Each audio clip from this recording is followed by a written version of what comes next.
वालेकुम। आपका पता है कि इंसान दोस्ती पे हम माशाल्लाह कितनी हदीसें पढ़ें। उसमें हमने कल एक टॉपिक लिया था अयादत करना, कि वैसे भी इंसान एक दूसरे के बगैर नहीं रह सकता ना।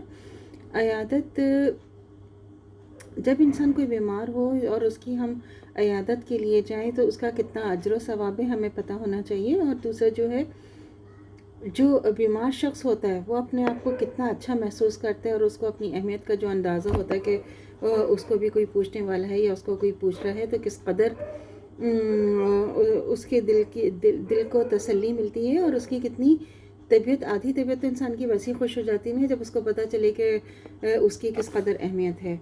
तो उसी की हम हदीस को कंटिन्यू कर रहे हैं।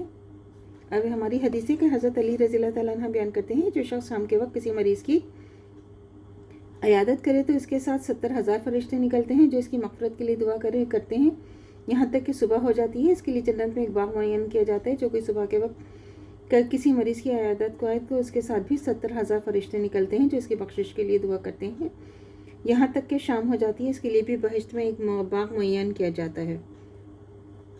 हज़रत अबू हुरैरा रज़ी अल्लाह तआला अन्हु बयान करते हैं कि रसूल खुदा सल्लल्लाहु अलैहि वसल्लम ने फरमाया कि एक मुसलमान पर दूसरे मुसलमान के 6 हक़ूक़ हैं। अर्ज़ किया गया कि या रसूलल्लाह सल्लल्लाहु अलैहि वसल्लम, वो क्या हैं? तो आप सल्लल्लाहु अलैहि वसल्लम ने फरमाया कि वो एक यही कि जब तुम इसे मिले तो उसे सलाम करे, जब वो तेरी दावत करे तो इसे कबूल कर, और तीसरे जब वो तुझसे नसीहत चाहे तो इसे नसीहत कर, या जब वो तुझसे खैर ख्वाही चाहे तो इसकी खैर ख्वाही कर, और चौथे जब वो छीके तो अल्हम्दुलिल्लाह कहे, और तो इसे जवाब में या रहमुकल्लाह कहे, यानी खुदा तुझ पर रहम फरमाए। पाँचवीं, जब वो बीमार पड़ जाए तो इसकी अयादत कर, और छठे, जब वो वफ़ात पा जाए तो इसके जनाजे के साथ जा। सही मुस्लिम की हदीस है।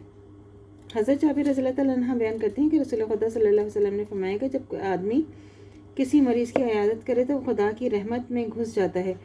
फिर जब वो मरीज़ के पास बैठता है तो गोया वो खूब अच्छी तरह दरियाए रहमत में दाखिल हो जाता है, ताकि वो रहमत इसके अंदर बैठ जाती है या ताकि उसे ठंडक नसीब होती है।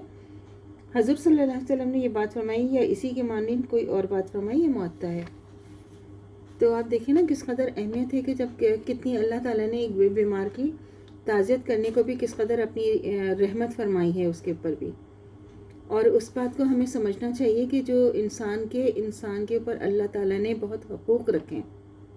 हमेशा ये याद रखें कि अल्लाह ने एक इंसान के ऊपर दूसरे इंसान के बेइंतहा हकूक़ रखे।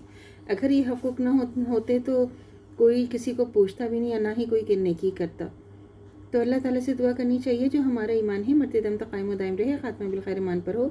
इजाज़त दीजिए। अल्लाह हाफ़िज़। मेरे चैनल को लाइक कीजिए, शेयर कीजिए, सब्सक्राइब कीजिए। शुक्रिया।